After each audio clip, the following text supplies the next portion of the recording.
Bonjour à tous, on va commencer cette table ronde. On va parler ici de médias, de coopératives, de transformation des imaginaires. Quel rôle des médias dans la transformation des imaginaires? Comment on peut mettre en lumière les collaborations entre économie sociale et solidaire, société civile et médias pour porter nos valeurs et visions de la société? Et comment aussi l'ESS, les coopératives, la société civile peuvent contribuer à répondre à la crise du paysage médiatique actuel et transformer les imaginaires. C'est un très vaste programme, nous n'avons qu'1h30, donc on va essayer de faire au mieux. Donc moi je suis Agnès Rousseau, directrice de l'hebdomadaire Politis, et on a 5 intervenants avec nous pour cette heure et demie. On a Fabien Plastre, qui est gérant et chargé de diffusion de la SCOP L'Âge de Fer, un journal dont il va nous parler. Il y a Mathias Enthoven, qui est chargé, directeur du développement à Blast, le média notamment média audiovisuel, qui s'est créé en SCIC. Lou Espargilière, rédacteur en chef du Média Vert. Maud Sarda, des Licornes Label Emmaüs. Et Lucie Anison, qui coordonne un projet tout nouveau dont elle va nous parler, la SCIC COP Média. On va prendre un temps de présentation par nos intervenants sur cette problématique, et puis après on vous laissera la parole pour échanger sur ces sujets. Alors on m'a chargé, en plus de l'animation, de faire un petit préalable, une petite présentation du paysage médiatique français aujourd'hui. Vaste programme. D'habitude, ça dure plutôt 1 heure ou 2 quand j'en parle, mais là, en 5 minutes, je vais essayer de vous donner quelques éléments sur le paysage médiatique. Donc j'espère que ça va pas être trop violent, parce que c'est un peu... c'est pas très réjouissant, on va dire. Aujourd'hui, le paysage médiatique en France, c'est une dizaine de groupes industriels et de milliardaires ou financiers ou industriels qui sont propriétaires des médias. Il y a 6 milliardaires qui possèdent par exemple 91% des journaux quotidiens nationaux distribués chaque jour en France. Les mêmes, enfin pas les mêmes, mais une poignée de milliardaires également possèdent des médias qui assurent 44% de l'audience télévisuelle française. Ça veut dire que pour chaque heure de télévision qui est regardée en France, il y a 26 minutes qui sont fournies par par ces médias qui appartiennent à une poignée de milliardaires. Et le groupe Bouygues, par exemple, capte presque autant d'audience que toutes les chaînes du service public. Donc évidemment, tout ça, ça pose des problèmes de pluralisme de l'information. C'est très compliqué de laisser un système d'information aussi stratégique, dans une période aussi troublée, dans les mains d'une dizaine de personnes, des marchands d'armes, des entreprises du luxe, du BTP, de la téléphonie, des banquiers. Il y a évidemment des conflits d'intérêts. On peut se poser la question comment on peut enquêter sur la téléphonie, par exemple, ou l'immobilier, quand on est dans un média qui appartient au groupe Bouygues. Ça pose des questions de censure, évidemment. Tentative d'étouffer le journalisme d'enquête, ça a été le cas beaucoup dans les médias du groupe Bolloré. Ça alimente aussi la défiance des citoyens, ça aggrave la fracture entre les citoyens et les médias. Il y a 57% des Français qui considèrent aujourd'hui qu'il faut se méfier de ce que disent les médias sur les grands sujets d'actualité. Donc tout ça, évidemment, c'est extrêmement problématique. Et il y a eu une prise de conscience récente, donc on peut s'en réjouir quand même, de cette problématique. Ça fait longtemps qu'elle existe, et depuis quelques temps, grâce à Vincent Bolloré, il y a eu une prise de conscience dans le grand public du risque que ça pouvait faire courir pour notre démocratie, quand les médias du groupe Bolloré ont servi de rampe de lancement à la candidature d'Éric Zemmour pour la présidentielle, qui a déversé sur les chaînes du groupe Bolloré pendant 2 années ses obsessions identitaires et anti-islam. Évidemment, Bolloré, par exemple, s'en défend. Il va dire devant les commissions d'enquête parlementaires que son intérêt n'est pas politique ou idéologique, c'est un intérêt uniquement économique de posséder les médias. Mais les chaînes Bolloré n'ont jamais rapporté d'argent à Vincent Bolloré. Donc il y a un vrai problème de concentration de la presse entre les mains de quelques-uns. Ça dépasse évidemment les médias, mais c'est extrêmement problématique. Juste pour vous donner une idée, parce qu'on ne visualise pas forcément les choses, mais Vincent Bolloré, par exemple, c'est Canal+, CNews, Europe 1, Paris Match, Le Journal du Dimanche, Capital, Télé Loisirs, Géo et Editis, plus de 50 maisons d'édition, dont Robert Laffont, enfin avant c'était Robert Laffont, Bordas, Nathan, Plon, Julliard, La Découverte, etc. Et il a vendu Editis pour acheter Hachette, le numéro 3 mondial et leader en France, Grasset, Fayard, Stock, le livre de poche, etc. Donc en fait, c'est plein de marques qu'on n'imagine pas appartenir au groupe Bolloré, mais qui sont sous la mainmise de ce groupe. Et puis, Bolloré n'est pas une exception, évidemment. Il y a aussi, cette proximité-là, elle existe depuis très très longtemps. Il y a des conflits d'intérêts politiques également. Je vais juste rappeler quelque chose. À propos de Nicolas Sarkozy, par exemple, sa proximité avec les propriétaires de médias. Lors de son mariage avec Cécilia Siganer, Nicolas Sarkozy avait 2 témoins de mariage, Bernard Arnault, propriétaire du Parisien et des Échos, et Martin Bouygues, propriétaire de TF1. Quand il a été élu, il est allé se reposer après son élection en 2007 sur le yacht de son ami Vincent Bolloré, propriétaire de Canal+. Il a dit à propos d'Arnaud Lagardère, il est plus un ami, c'est un frère. Arnaud Lagardère qui était alors propriétaire d'Europe 1, Paris Match, JDD, Virgin Radio, RFM. Et Serge Dassault, propriétaire du Figaro, était son avocat. Donc ça vous donne une idée de la constellation. Alors là, c'était du temps de Nicolas Sarkozy, mais évidemment du temps d'Emmanuel Macron, c'est pas beaucoup mieux. Donc cette concentration-là, elle est évidemment extrêmement problématique. Et puis, juste pour conclure sur le paysage médiatique, vous dire évidemment que ce qui pose problème, c'est aussi l'extrême droitisation des médias aujourd'hui. Donc c'est surtout... Enfin, on a en ligne de mire évidemment les médias du groupe Bolloré, mais pas que. Pour vous donner juste quelques chiffres, il y a un organisme qui s'appelle Sleeping Giant qui a analysé les bandeaux titres. En 2023, les bandeaux de titres, c'est ce qui est les bandeaux qui sont sur la chaîne CNews en bas, qui apparaissent pendant la journée. Et 335 jours sur 365, il y avait dans ces bandeaux titres les termes islam ou immigration. Il y a aussi un confusionnisme qui est évidemment entretenu. Par exemple, dans les bandeaux titres, il y avait le nazisme est-il passé à l'extrême gauche? Donc, vous imaginez le mélange des genres et le mélange complet que provoque ce genre de chaîne télévisée. Évidemment, il y a aussi la question du pluralisme politique sur ces chaînes de télé, puisque par exemple sur La Grande Interview, qui était une émission phare de CNews, en 6 mois, il y a eu sur 79 personnes invitées, 4 personnes de gauche. Pardon.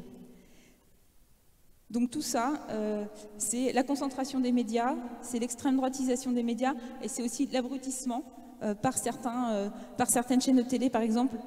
On peut parler d'émissions de Cyril Hanouna qui avait une conception très binaire du monde, une polarisation, une caricature des clivages, n'explique jamais les causalités et qui même normalise les pratiques de harcèlement qui sont mises en scène dans son émission.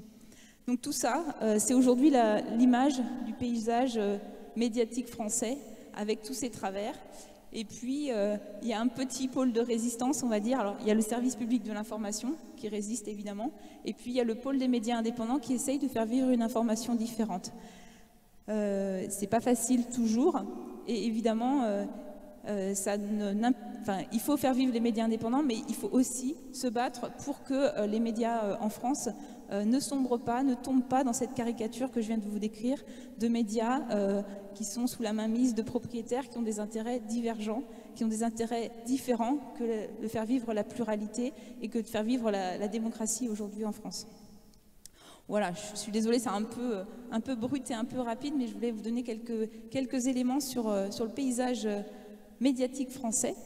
Et puis on va maintenant du coup travailler à voir comment on peut améliorer cette situation qui est quand même pas très reluisante, et comment on peut contribuer à renouveler les imaginaires avec les médias indépendants, avec le monde de l'ESS, et puis comment les collaborations entre ces deux secteurs peuvent justement permettre de lutter contre cette situation.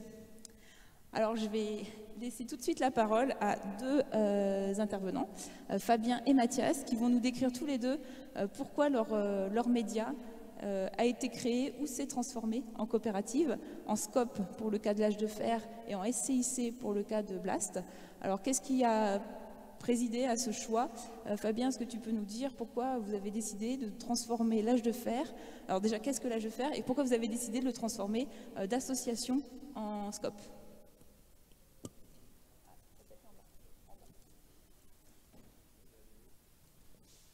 Allô, oui, merci. Bonjour tout le monde. Merci pour l'introduction. C'est vrai que c'est pas gay, mais c'est la réalité. Et je rebondis juste avec une parenthèse. À l'âge de fer, donc c'est un petit journal en papier qui est aussi sur Internet. Et depuis 4-5 ans, on édite une carte de France avec les médias indépendants justement, histoire d'avoir l'alternative pour faire connaître un petit peu tous les médias, des gens qui sont là et d'autres. Et donc voilà, c'est l'alternative à l'autre carte qui existe, et vous connaissez peut-être, du Monde diplomatique, où on voit les propriétaires au milieu et puis voilà, tous les journaux. Et donc l'Âge de fer, il existe depuis 2005. Au départ, c'était une association. Et en 2011, alors c'était au départ la volonté du fondateur de le transmettre en SCOP, pour que ce soit une SCOP. Et mes collègues qui sont arrivés, donc une nouvelle équipe en 2011, ont repris le journal fin 2011 en société coopérative. L'idée, alors c'est pas courant, il y en a pas beaucoup en fait des médias, il y en a peut-être plus aujourd'hui, ça arrive, mais au départ il n'y en avait pas beaucoup des médias en SCOP ou en SIC. Donc là aujourd'hui le journal nous appartient, donc nous ne sommes pas milliardaires, millionnaires non plus d'ailleurs, mais on est 7 salariés et on est 6 coopérateurs et coopératrices, donc le journal nous appartient. Ça sort une fois par mois et l'idée c'est de l'horizontalité, hein. On décide tous et tout ensemble de la vie du journal, des axes de développement, etc. Ça pousse aussi, bon ça peut être aussi dans une association, mais à re-questionner le collectif tout le temps, entre celles et ceux qui sont en télétravail, ceux qui sont sur place. Enfin voilà, on se questionne régulièrement sur nos façons de fonctionner. On a décidé aussi, il y a quelques années, de l'égalité salariale. Donc à 7, on touche tous la même chose. Et du coup, c'est une entreprise. C'est pas une association. On est en entreprise, on est une SARL en gestion en SCOP. Et par exemple, c'est vrai que tout à l'heure, là, je réfléchissais à la question. Il y a un côté économique, par exemple, qui est intéressant. C'est qu'une SCOP a le droit aux dons. Donc on peut avoir des dons en direct. Ça, c'est accepté parce qu'on est une SCOP. Et il y a une autre chose assez intéressante, c'est la TVA en fait, puisque la presse est soumise à une TVA à 2,10%, ce qui est très faible. Et donc ça c'est intéressant. Nous on récupère à chaque fois la TVA qu'on dépense sur nos achats. Bon, mine de rien, c'est plutôt bien. Moi je dis souvent à d'autres collègues qui sont en association, regardez quand même peut-être comptablement si c'est pas intéressant, même en asso, d'être soumis à la TVA. Comme ça au moins on récupère un peu des sous. Et après, du coup, il y a aussi le côté de participer au mouvement des SCOP et des SIC et des CAE, les coopératives d'entreprise. Il y a les unions régionales. Donc nous, on est en région PACA, c'est vrai que je ne l'ai pas dit, on est dans les Alpes de Haute-Provence. Donc on est à l'URSCOP PACA et on va aux événements chaque année, assemblée générale, etc. Et comme ça, on rencontre effectivement plein de gens et plein d'entreprises différentes qui sont en SCOP, en SIC, et il y a plein de super projets. Et il y a aussi tous les 4 ans les congrès nationaux. Le dernier, c'était 2022, c'était à Rennes. Et là, c'est aussi très intéressant. Un petit peu comme aujourd'hui, en fait, on est tous là avec nos petits cartons, avec notre nom dessus. Et on rencontre vraiment beaucoup de gens et beaucoup de façons de travailler différentes. Voilà, il y a des scopes, ils sont un petit peu comme des boîtes classiques, un gérant ou une gérante. Et puis, c'est un peu vertical. Et il y en a d'autres comme nous, c'est très horizontal. Et donc, on peut discuter de tout ça. Et c'est très motivant et très intéressant. Et tu peux nous dire, alors, pourquoi le choix de SCOP? Parce que vous vouliez être que les salariés, vous êtes dit, c'est plus simple comme ça, de ne pas faire une SCIC, ou parce qu'à cette époque-là, tout simplement, la SCOP, c'était ce qui était évident pour vous? C'était le plus évident, mais moi, j'étais pas là. Alors, c'est vrai que la vraie décision, moi, je suis arrivé en 2013, j'ai été coopérateur l'année suivante, mais c'est mes collègues en 2011 qui ont monté toute la transformation. Et c'était SCOP parce que c'est des travailleurs, des travailleuses, quoi, plus que SIC. Ceci dit, maintenant, on a développé un petit peu on fait pas comme les milliardaires, mais peut-être, on a acheté un bâtiment, en fait. On a monté une SIC aussi. Donc, je suis aussi président d'une SIC. Ça fait cumul, mais bon, c'est comme ça. On a acheté un bâtiment avec la MJC de Saint-Auban, ça s'appelle Château Arnoux Saint-Auban. Donc, avec la MJC et une association, on a acheté un bâtiment, on a tout rénové, on l'a même isolé en bottes de paille. Et donc la SCOP, l'âge de fer, paye son loyer à la SIC et ça permet de développer aussi tout un tas de choses. Il y a le côté, journal avec les articles, les reportages, le côté journaliste, et il y a le côté aussi fer, l'âge de fer. Hein. On essaie d'aller au bout du titre en tout cas. Et on fait dans la maison commune, c'est le nom du bâtiment, des rendez-vous. Là, il va y avoir le mois d'octobre sur l'alimentation, donc plein de rendez-vous, etc. On essaye de faire des ateliers journalisme, et puis plein de choses sur la sécurité sociale de l'alimentation, développer des projets en vrai, en concret, avec les habitants et les habitantes. Donc vous avez créé une holding immobilière médiatique, c'est un futur consortium. Au départ, c'était notre comptable du coup qui nous a dit n'achetez pas le bâtiment avec le journal, ce serait une bêtise, et faites une SCI. Bon, mais une SCI pour le coup, c'était pas très sexy. On a dit on va rajouter un C au bout puisque ça existe, et donc on a monté une SIC.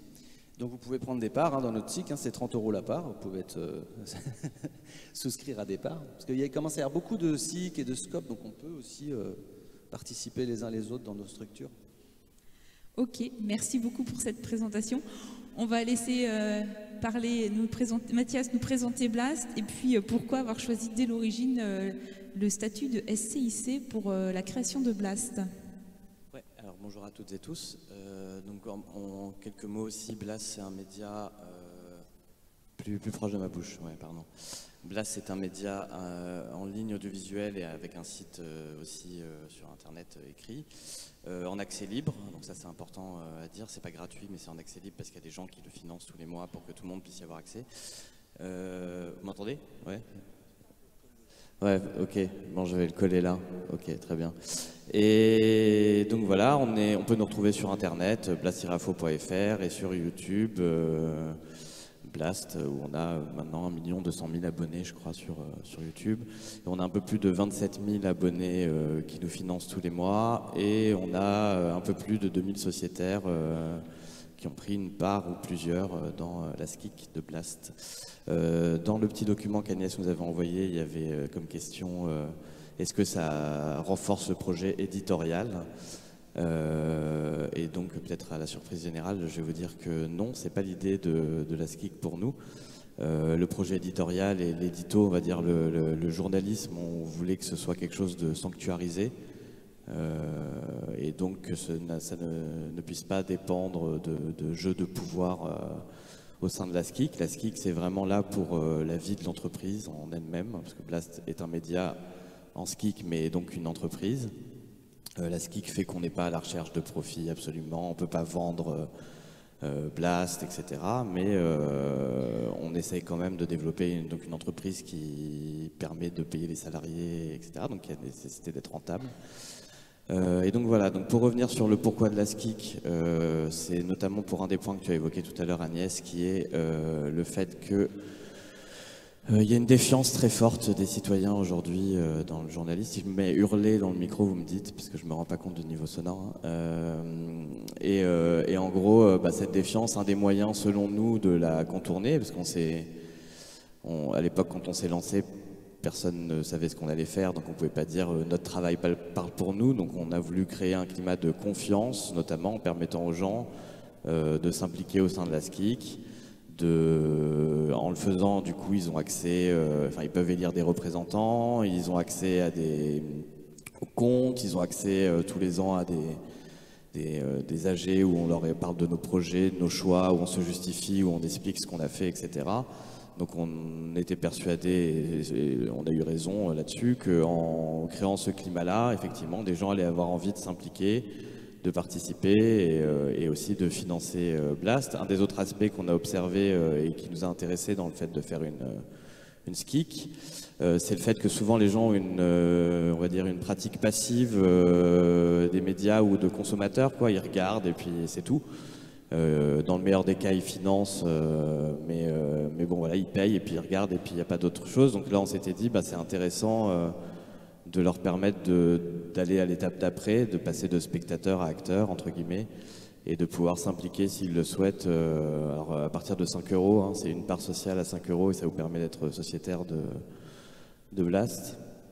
Et nous, on a observé que nos sociétaires étaient bien plus investis que l'abonné lambda, quoi. Quand ils sont sociétaires, en plus d'être abonnés, ils nous proposent leur aide, ils nous font des retours, ils passent nous voir. Voilà, ça a créé un sentiment d'appartenance encore plus forte qu'un abonnement, parce qu'en substance, l'abonnement à Blast, même s'il y a des petits avantages, c'est surtout de financer un média en accès libre pour les autres, quoi. Donc on s'était dit, il faut créer une étape supérieure qui donne un peu envie aux gens de s'impliquer et de se sentir partie prenante.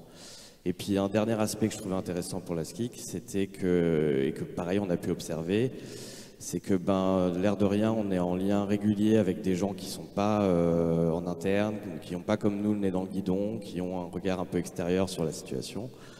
Et donc le fait d'avoir des contacts réguliers avec eux, de devoir prendre en compte leur point de vue, de devoir leur expliquer ce qu'on fait, etc., c'est une sorte de boussole pour nous aussi. C'est-à-dire que quand il y a des trucs qui leur plaisent pas, ils nous le disent.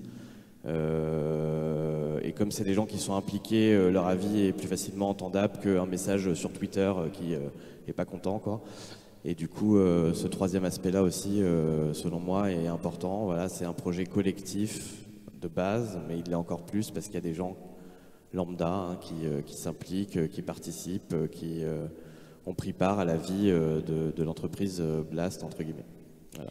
Et à part des retours comme ça, est-ce que vous organisez des rencontres, des choses qui permettent justement de favoriser, ou c'est un peu compliqué parce que c'est beaucoup de lecteurs, je ne sais pas combien vous êtes sociétaires, tu l'as peut-être dit, mais... Plus de 2000, ouais. 2000, alors là, je suis désolé, je m'occupe... l'esprit général de pourquoi une société coopérative, je l'ai fait, mais la personne qui s'occupe vraiment de la coopérative n'était pas disponible, elle aurait pu vous en parler plus en détail. On essaie là de mettre en place à partir de cette année, ça a été compliqué les années précédentes, on avait des petits locaux, là on déménage, etc. Mais en gros, on va essayer de faire des événements physiques avec nos sociétaires, notamment au moins l'AG annuelle, de trouver un lieu. J'étais récemment, il n'y a pas si longtemps, à l'AG de Label Emmaüs, j'ai trouvé ça très sympa de pouvoir rencontrer les gens, et voilà, parce que sinon pour l'instant on fait des AG sur Zoom, donc il y a plus sympa, quoi, à faire.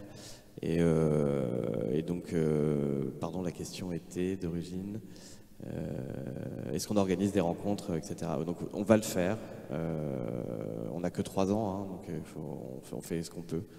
Voilà, mais c'est prévu. Ok, merci beaucoup Mathias. Il y a un chiffre que j'ai pas donné, qu'on m'avait noté, enfin qu'on m'avait envoyé, c'était qu'il y avait 3000 coopératives en France, SCIC et SCOP. Alors c'est des chiffres qui datent de 2018, mais je parle plus fort encore ? Non, c'est bon, d'accord. Il y en a plus que 3000, pardon, c'est ça que tu me dis. Ok. Et qu'il y avait une trentaine d'entreprises de presse en coopérative, donc c'est des chiffres qui datent d'il y a longtemps. Moi, j'ai l'impression qu'il y a un petit engouement parce que Blast, ça a 3 ans en forme de SCIC. Et Politis également, je ne l'ai pas dit, mais s'est transformé en SCIC la semaine dernière, c'est tout frais. Donc je reviendrai dans un an vous dire quel bilan on en fait et est-ce que ça a été une bonne idée ou pas de transformer le média Politis en SCIC. Je vais laisser la parole à Maud Sarda, des Licornes, des Licornes, mais tu représentes aussi le label Emmaüs, pour nous dire un petit peu pourquoi s'intéresser aux médias quand on est dans le secteur plutôt de l'ESS et des coopératives. Est-ce qu'il y a des alliances intéressantes à construire et comment tous ensemble on peut travailler à transformer les imaginaires? Oui, à mon sens, en fait, il y a un parallèle vraiment très immédiat entre tout ce que tu as pu raconter sur les médias indépendants, la lutte pour cette indépendance financière face à ces mastodontes financés par des milliardaires, et puis donc les alternatives qu'on essaie aussi nous de faire exister avec les licornes et tout un tas d'autres coopératives et tout un tas d'autres organisations dans l'ESS. C'est Label Emmaüs versus Amazon. Là aussi, il y a un milliardaire et qui aussi détient des médias d'ailleurs. Dans le numérique, on sait qu'il y a pas mal de milliardaires qui détiennent l'information, mais c'est Enercop sur un marché de l'énergie féroce, c'est la nef face au monde de la finance. Voilà, donc c'est vraiment David contre Goliath, et déjà on vit la même réalité. Donc de fait, d'être en commun dans cette réalité, déjà pour se soutenir, parce que il y a des jours c'est plus difficile que d'autres quand même, hein. Faut garder la pêche. C'est vrai qu'en ce moment on peut dire que ça l'est particulièrement. Donc déjà, être entre pairs et savoir qu'on n'est pas tout seul dans son coin, c'est énorme. Donc ça, d'ailleurs, je serais assez intéressée de savoir si ça existe beaucoup de collectifs entre médias indépendants. Je connais moins votre univers, donc en tout cas, je pense que les collectifs qu'on a dans l'ESS nous aident. Hein. Donc, au niveau des licornes, voilà comment on fait quand on est dans des univers comme ça ultra concurrentiels avec des moyens dérisoires par rapport aux autres. Déjà, il faut innover en permanence. Il faut être super ingénieux, bricoler, et être ingénieux et innovant dans son coin, c'est compliqué. On a besoin d'intelligence collective. Ça pourrait être intéressant que l'ESS soit dans des comités de rédaction de médias indépendants, que les médias indépendants soient dans nos organes de gouvernance. Enfin voilà, déjà rien que pour phosphorer ensemble, voilà, intelligence collective pour innover chacun dans nos secteurs, mais aussi en commun. Je pense que c'est un petit peu ce qu'on essaie de faire, de la fertilisation aussi au niveau des licornes. Quelquefois, c'est des choses très concrètes, avec des opérations voilà, commerciales qu'on tente de façon croisée. Mais c'est encore embryonnaire, ça n'a peut-être pas encore beaucoup d'impact sur nos modèles économiques, mais il faut absolument que ça se développe. En fait, on est en train de gaspiller de l'argent et en plus d'enrichir encore plus ces milliardaires avec de la publicité sur les réseaux sociaux. Voilà, on est noyé dans la masse, ça ne sert à rien. Nous, Label Emmaüs, pendant pas mal d'années, on a couru derrière ce train-là, à essayer tant bien que mal de faire un peu de publicité sur Meta et compagnie, mais il faut se rendre compte que c'est 2 milliards de dollars qui sont dépensés par exemple par un Temu, le géant chinois comme Shine, en une année seulement sur uniquement les réseaux sociaux de Meta. C'est vertigineux. Donc ça ne sert à rien de faire comme eux. Dans tous les cas, il va bien falloir qu'on trouve d'autres moyens. Et nos communautés ne sont pas anodines non plus, donc ça fait du bien aussi quand on s'additionne les uns les autres et qu'on se rend compte que, voilà, rien qu'au niveau des licornes, c'est, je crois, 140 000 sociétaires, quelque chose comme ça. Bon, il y a 2-3 coopératives qui pèsent plus que d'autres, hein.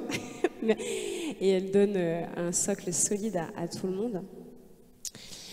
Donc on peut quand même faire, je pense, gagner en visibilité ensemble et on n'a pas assez exploré, à mon sens, ces façons de faire, voilà, de l'affiliation, des opérations en commun, etc.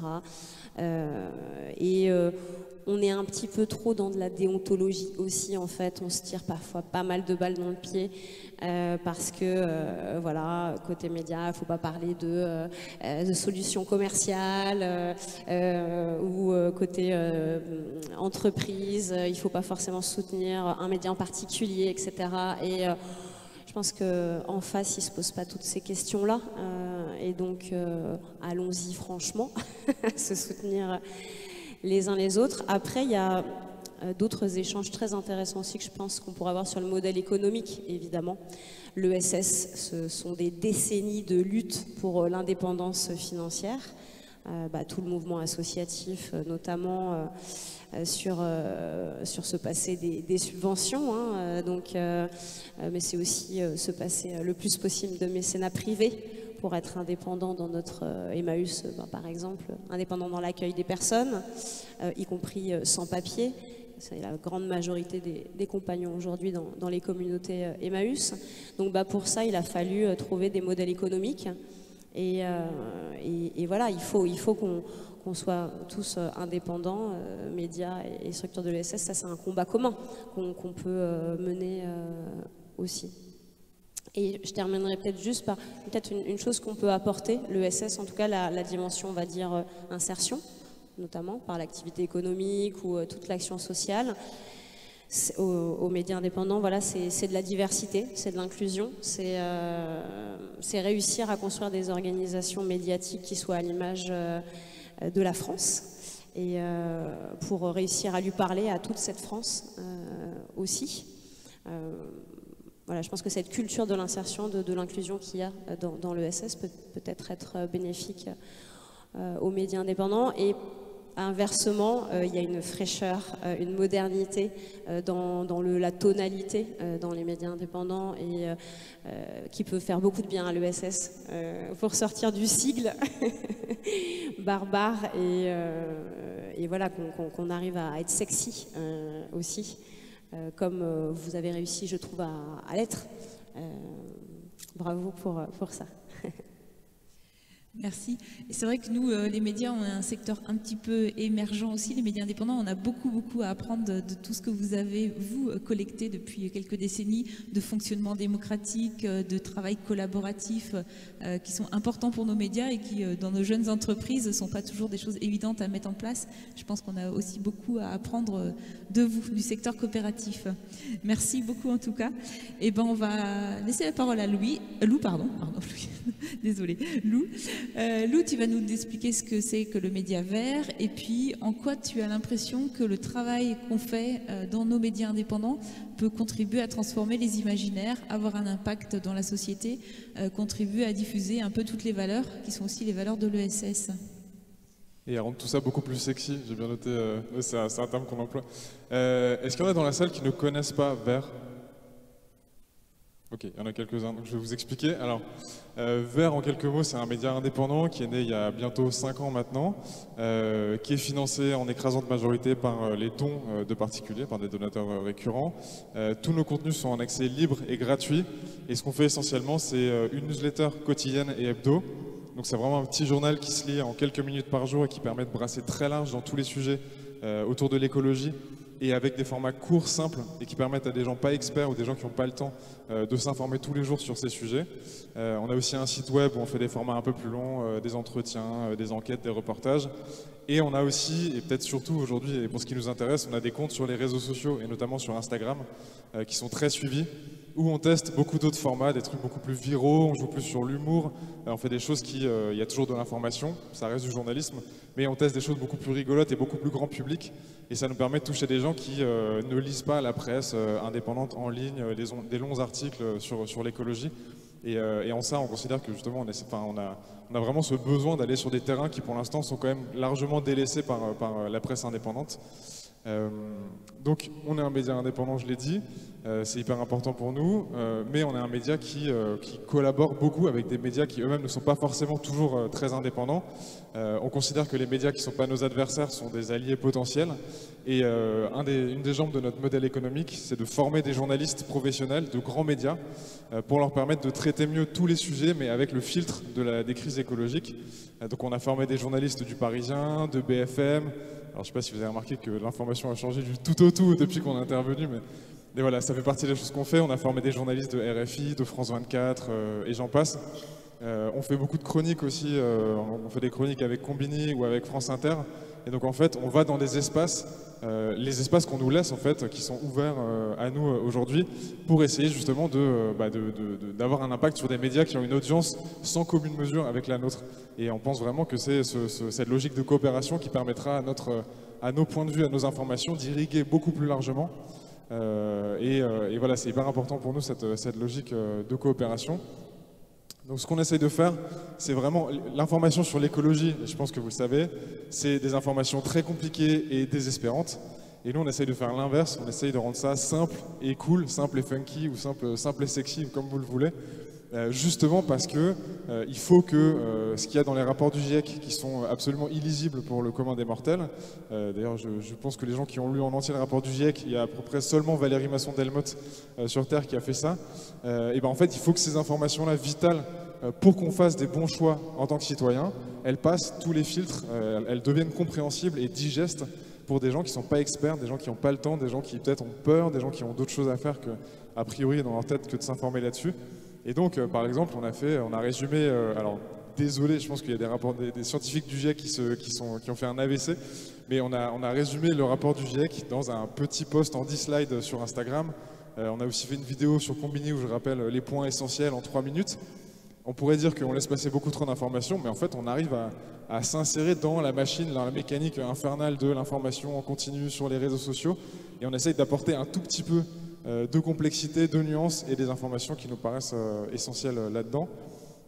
Et donc on essaye aussi de rendre plus cool la figure du scientifique, on essaie de démystifier beaucoup de choses, on fait beaucoup de décryptage.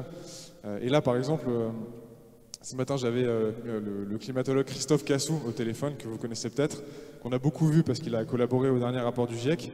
Et en fait, je l'appelais parce qu'on essaie de faire un décryptage de la vidéo du Raptor sur le climat. Pour ceux qui n'ont pas la référence, le Raptor, c'est le plus gros influenceur d'extrême droite aujourd'hui. Et dimanche dernier, il a sorti une vidéo où il démonte l'arnaque climatiste, où il s'en prend en vrac au GIEC, à Bill Gates, à Greta Thunberg, à Dernière Rénovation, à Apple. Enfin bref, c'est vraiment le best-of de toutes les techniques rhétoriques du déni scientifique, en fait, qu'on avait vu sur d'autres documentaires avant, comme Hold Up, par exemple. Et en fait, on se demande comment est-ce qu'on répond à ça, en fait. Comment est-ce qu'on répond à ça pour que les gens qui ont vu la vidéo découvrent que en fait, c'est problématique. Est-ce que ça vaut la peine de répondre? Est-ce que c'est pas remettre une pièce dans la machine que de republier un texte qui va redonner de l'audience à ça? Et en fait, on est vraiment... je dis à l'avant-garde parce qu'on n'est pas très nombreux à avoir ces réflexions-là, je pense. On n'est pas assez nombreux, en tout cas, à réfléchir à ça aujourd'hui. Mais comment est-ce qu'on crée un nouveau récit, un nouveau narratif journaliste scientifique sur ces sujets-là, pour pas laisser justement toute la place à des gens dont le but premier est de faire de l'audience en désinformant le plus possible leur public, et donc en prédatant en plus un public qui n'est pas forcément très outillé.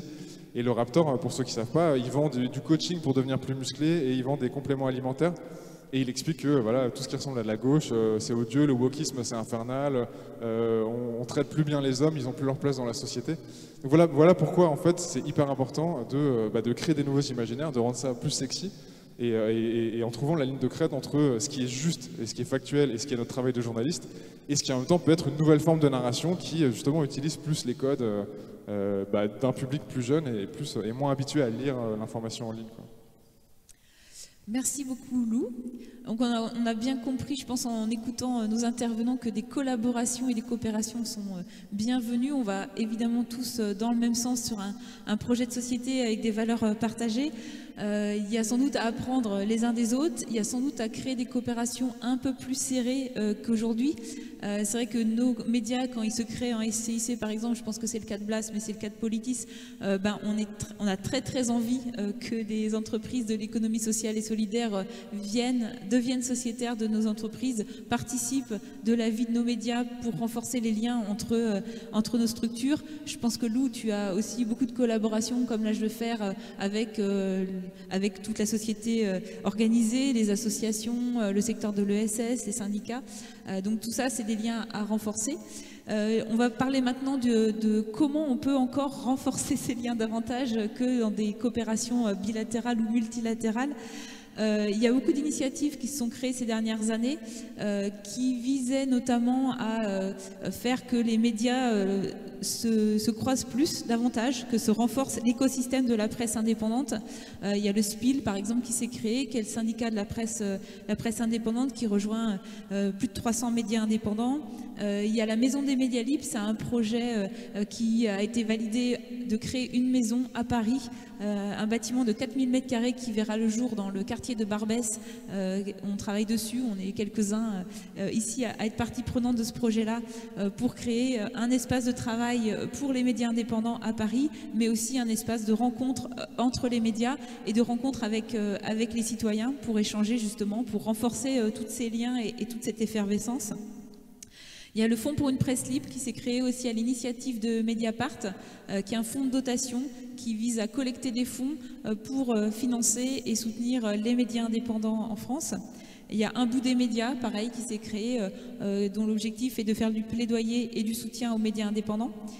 On a créé beaucoup de convergence entre nos médias ces dernières années. Je prends juste un exemple qui est allé au-delà des médias, c'est quand l'extrême droite était aux portes du pouvoir en juin dernier.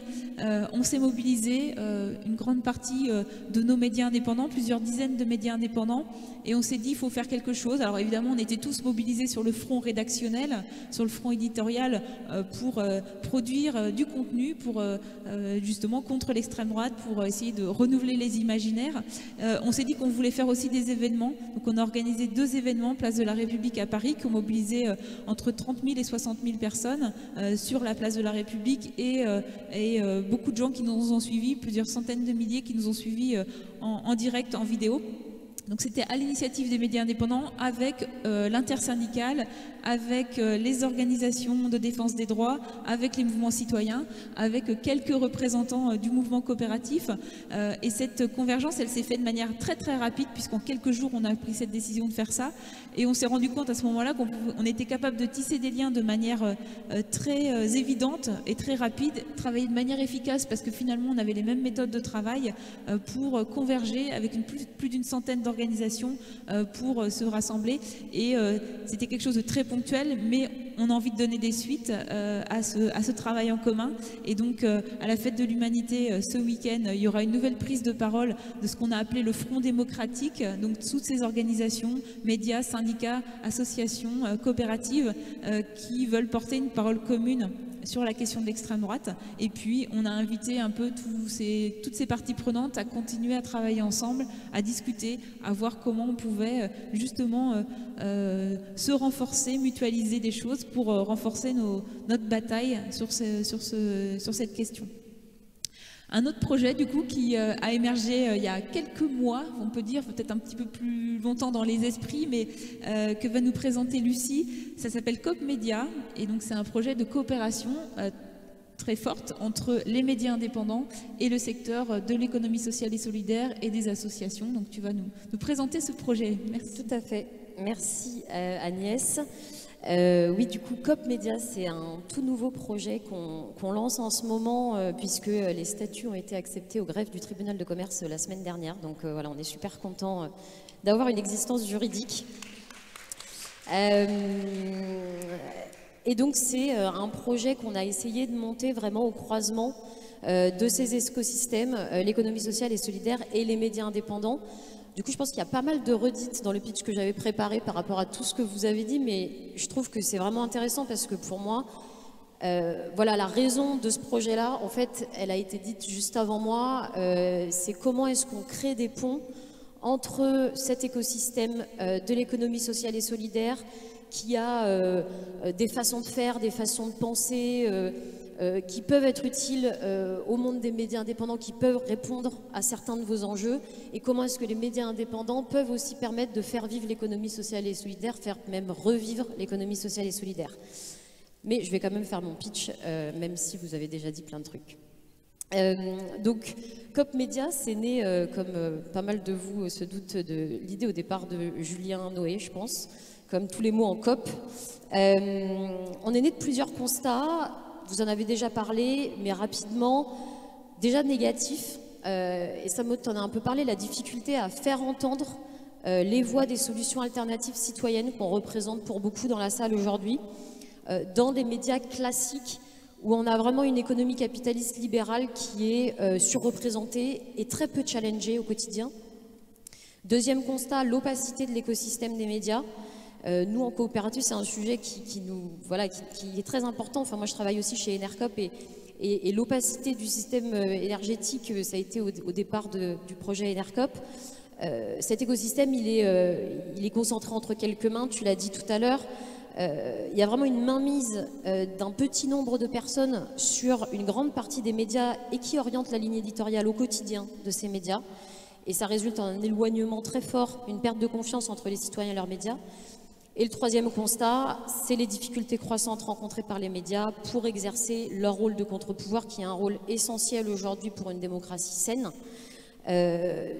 Cet empêchement, il est lié à la dépendance financière. On l'a vu, les problèmes de dépendance financière aujourd'hui que rencontrent les médias. J'ai pas en tête les exacts chiffres des aides à la presse, mais aujourd'hui, une majeure partie des aides à la presse vont à des groupes comme Bolloré. Et puis aussi, et ça tu n'en as pas tellement parlé, mais les questions de défense de secret des sources, etc., qui sont mis à mal et qui empêchent les médias de faire leur boulot librement et de façon à peu près sereine. Et puis il y a d'autres constats positifs qu'on a fait, qui est le nombre sans cesse croissant de citoyennes et de citoyennes qui s'engagent aux côtés des structures de l'ESS au quotidien. On en a pas mal parlé ce matin. Qui promeuvent des manières de penser, de voir, de faire le monde hyper différents, et comme quoi ça parle en fait aux citoyens, aux citoyennes. Et puis de l'autre côté, un paysage hyper riche. On a vu trois expériences là, mais il y en a plein d'autres dans la salle, 4 expériences. Paysage riche et pluriel des médias indépendants qui proposent des couvertures approfondies, diverses, plurielles, critiques des enjeux de société au quotidien.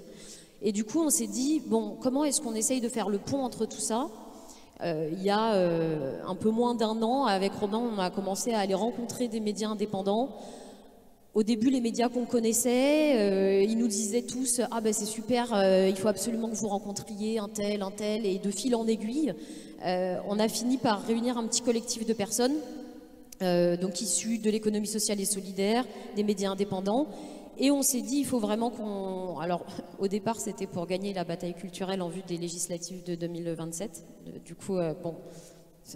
Il y aura d'autres batailles à mener, je pense. Mais on s'est dit, il faut vraiment qu'on impulse rapidement la création d'une structure qui permette de soutenir le milieu des médias indépendants.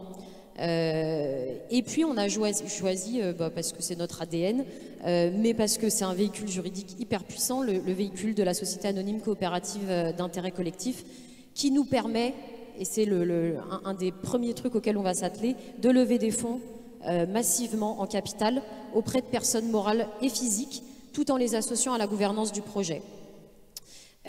Tout ça pour dire qu'en gros, on voulait un projet dans lequel on puisse mettre autour de la table à la fois des citoyens, des citoyennes, des médias indépendants et des structures de l'économie sociale et solidaire, et évidemment les salariés de la structure, puisque c'est intrinsèque au modèle de la SIC. Et on s'est dit que c'était vraiment le moyen de répondre au constat qu'on a posé tout à l'heure, de plus de transparence, de rapprocher les citoyens et les citoyennes de leurs médias, de renforcement mutuel, et puis de transformation des imaginaires, on en a parlé, tout en garantissant un projet vraiment collectif. L'idée n'était pas de faire une coopérative des médias pour les médias, pas de faire une coopérative de l'ESS pour l'ESS, mais vraiment d'avoir un projet collectif, je crois que c'est Mathias, tu en parlais tout à l'heure, un projet collectif au service de l'intérêt général. Donc j'ai pas encore raconté ce qu'on va faire. J'imagine que vous avez hâte que je vous le dise, surtout pour pouvoir aller déjeuner ensuite. Mais si j'ai raconté tout ça, c'est parce que le chemin qu'on a pris et tout ça, c'est aussi important pour nous que les objectifs finaux qu'on veut atteindre. Du coup, très concrètement, on aura 3 missions. La première, c'est soutenir, donc vraiment pour nous, c'est la principale mission, c'est comment est-ce qu'on aide à financer des médias indépendants qui en ont besoin pour stabiliser leur modèle économique et les renforcer, et soutenir aussi en offrant des possibilités de mutualisation, de structuration, notamment par exemple des fonctions support pour des petits médias qui ne peuvent pas avoir des fonctions support internalisées. Voilà, comment est-ce qu'on mutualise des problématiques, des moyens, etc. La deuxième activité, c'est autour de la promotion de la diffusion. On est convaincu qu'on ne peut pas aider les médias si on ne les aide pas à massifier leur diffusion. Et c'est là où l'écosystème de l'ESS, à mon avis, a un rôle hyper important à jouer. C'est comment on fait connaître la diversité des médias indépendants aujourd'hui, comment on l'amène vers nos sociétaires, nos bénévoles, au plus près, et on fait connaître ce qui existe. Et puis la troisième mission, c'est la défense des médias indépendants, le plaidoyer, l'éducation populaire qui est vraiment au cœur du projet, déjà parce qu'on est une SIC, donc l'idée c'est vraiment d'avoir des sociétaires qui puissent, via la vie coopérative, se rapprocher, mieux comprendre les médias indépendants, comment ça marche, qu'est-ce que c'est qu'un média, et puis aller défendre la cause de l'indépendance et du pluralisme des médias auprès aussi des pouvoirs publics. Voilà, j'ai dit assez rapidement ce qu'on faisait. Le but de la journée, c'est que vous alliez voir ce qu'on fait directement sur la page, attention moment pub, www.coop-media.org. Et puis ensuite, vous pourrez, dans quelques jours, on espère, prendre une part sociale si vous le voulez. Et par contre, je vous le dis tout de suite, on ne vous invitera pas sur notre yacht, parce qu'on n'en a pas déjà, mais on sera ravis de vous avoir au sociétariat et dans nos amis.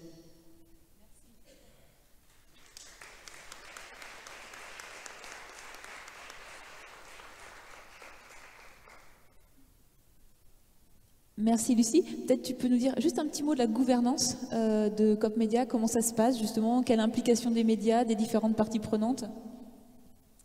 Yes. Alors comment ça se passe? Pour l'instant, ça ne se passe pas puisqu'on vient tout juste d'être créé. Mais l'objectif, donc, c'est d'avoir une SIC avec 5 catégories.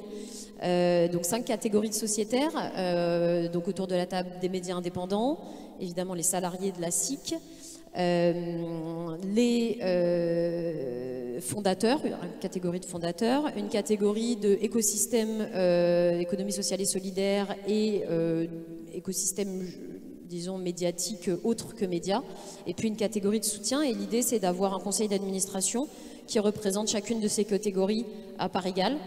Et globalement, une personne égale une voix pour les prises de décision au moment de l'Assemblée générale. Mais l'idée, c'est vraiment d'avoir un conseil d'administration avec autour de la table des représentants de chacune de ces parties prenantes.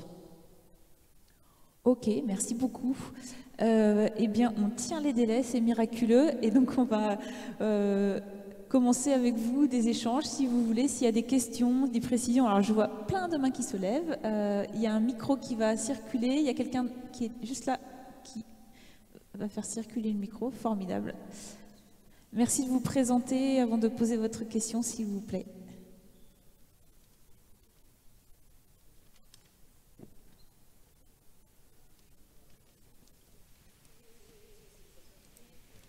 Test, test. Ah oui. Bonjour. Alors, je m'appelle Camille. Je suis fondateur d'une coopérative qui a pour but de créer un réseau social avec un algorithme de recommandation plus vertueux. Dites-moi si je me trompe, mais il semble que vos chiffres d'audience sont très dépendants des réseaux sociaux et donc des algorithmes de recommandation. Alors, pensez-vous que la manière de fonctionner de ces algorithmes de recommandation sont à votre avantage en termes de visibilité, comparé à la visibilité qu'obtiennent les médias conservateurs sur ces mêmes réseaux? Et si vous n'êtes pas satisfait des algorithmes de recommandation des réseaux sociaux, est-ce que vous encouragez des initiatives de réseaux sociaux alternatifs et donc avec des algorithmes de recommandation alternatifs? Merci. On va prendre 2-3 questions avant de tenter de répondre à cette grande question. Bonjour, je vais essayer d'être courte. Je m'appelle Marie Floquet, je travaille dans l'ESS depuis quelques années, mais il y a longtemps, j'ai travaillé en régie pub pour 20 minutes. Et le tabou, enfin, qui n'est pas évoqué, c'est la publicité qui fait partie quand même du modèle économique des médias. Comme si, en fait, les médias indépendants ne pouvaient pas s'appuyer ou recourir à la publicité. Or, Maud a ouvert la porte en disant dans les coopérations, on a quand même des grosses entreprises qui sont sous format coopératif, qui ont besoin de visibilité. Donc à quand peut-être une régie ou une agence média qui met en relation les médias indépendants avec des annonceurs éthiques, sachant que cette question est posée doucement dans les grands médias qui se demandent aujourd'hui quelle publicité ils acceptent ou pas. Je vous donne l'exemple de quelqu'un avec qui je discutais avant l'été qui dirige une grosse régie d'un média quotidien qui me dit, ben voilà, on refuse aujourd'hui les pubs Transavia pour des Paris-Barcelone sur un week-end, mais on se pose la question de la règle qu'on va adopter avec des EasyJet, etc., sur d'autres destinations. Donc la pub est un vrai sujet, un vrai enjeu et un vrai enjeu de levier économique, me semble-t-il. Pourquoi ne pas en parler maintenant? Merci. Il y avait une autre intervention par là-bas.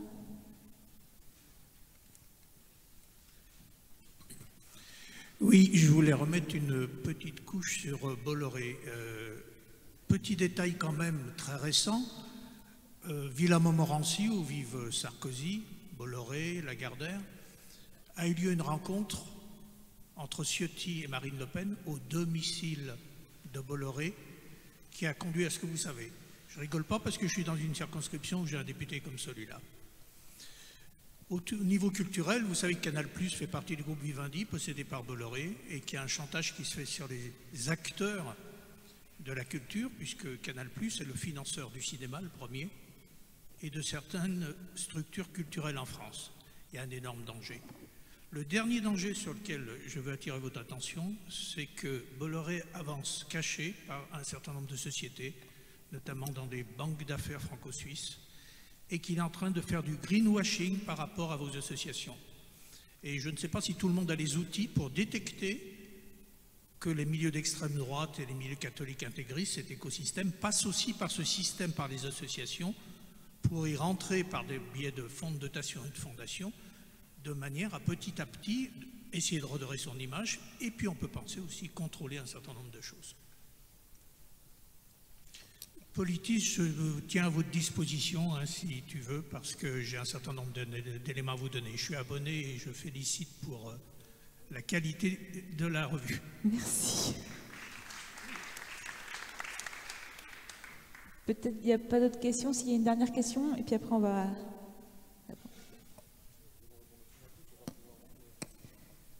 Oui, bonjour, Béatrice d'Enercop. Je ne sais pas si c'est tellement une question ou l'envie de partager une angoisse sourde, mais je me demande si on ne fait pas un peu preuve d'angélisme encore, nous, le peuple de gauche et progressiste. Il y a deux choses particulières qui m'angoissent. La première, alors bêtement cet été sur la plage, au lieu de lire le dernier Harlan Coben comme tout le monde, j'ai lu Les architectes du chaos de Giuliano d'Arampoli, où il décrypte comment partout dans le monde, en Italie, en Hongrie, au Brésil, il y a toujours le même schéma qui se répète, à savoir un inconnu féru de data qui arrive à positionner au pouvoir, généralement un homme, parfois une femme, totalement dénué de tout squelette politique, mais simplement en ayant surfé sur les algorithmes justement et en ayant testé plein d'idées, en n'ayant gardé que celles qui marchent et en ayant fait monter des sujets. Et ce qu'on s'aperçoit quand on détaille ça un peu à la loupe, c'est que les sujets qui marchent, c'est les sujets qui suscitent la colère chez les gens. Et les réseaux sociaux sont une caisse de résonance formidable pour cette colère. Et donc les gens montent et alimentent des thématiques. Et notamment, il décrit comment en Hongrie, Orban est arrivé au pouvoir sur une politique ultra anti-migratoire et anti-islam, alors qu'il n'y avait ni migration ni immigration avec des gens de confession musulmane dans son pays. Donc c'est quand même assez dément. Ils ont réussi à faire monter un sujet qui n'existait pas et à placer au pouvoir quelqu'un de ce type-là. Donc ma première angoisse, c'est autour de qu'est-ce qu'on fait pour utiliser, nous, cette caisse de résonance des réseaux sociaux et quels moyens on peut avoir pour contrer ça. Et ma deuxième angoisse, c'est, j'ai l'impression qu'on est très... on a un petit côté chevalier blanc. Lou, tu disais, on essaye de décrypter ce que raconte Raptor, qui en a rien à foutre de dire de la merde. Pas fondé, et nous, on va passer des heures à décortiquer ça pour expliquer que c'est pas vrai, etc. On perd une énergie de dingue. Moi, je bosse chez Enercop. Globalement, notre sujet, c'est le fascisme fossile. On passe une énergie de dingue à essayer d'expliquer, de détricoter les idées reçues qui marchent. On perd beaucoup de temps pour ça. J'ai entendu François de Gemmes cet été qui disait, je crois qu'en fait, ça sert à rien. Il a dit textuellement, ça sert à rien d'informer sur les dangers du dérèglement climatique. Et en fait, ça m'a fait une épiphanie. Je fais un parallèle très net avec la santé publique. En santé publique, on sait depuis 70 ans que balancer des messages anxiogènes ne fait jamais changer le comportement des gens. Typiquement, les fumeurs savent que fumer provoque le cancer. Tout le monde le sait. On sait depuis 70 ans que les paquets avec des photos dégueulasses de poumons cancéreux n'ont jamais fait changer le comportement de qui que ce soit. Ce qui marche en santé publique, c'est d'aller interroger les gens sur qu'est-ce qui vous empêche d'arrêter de fumer.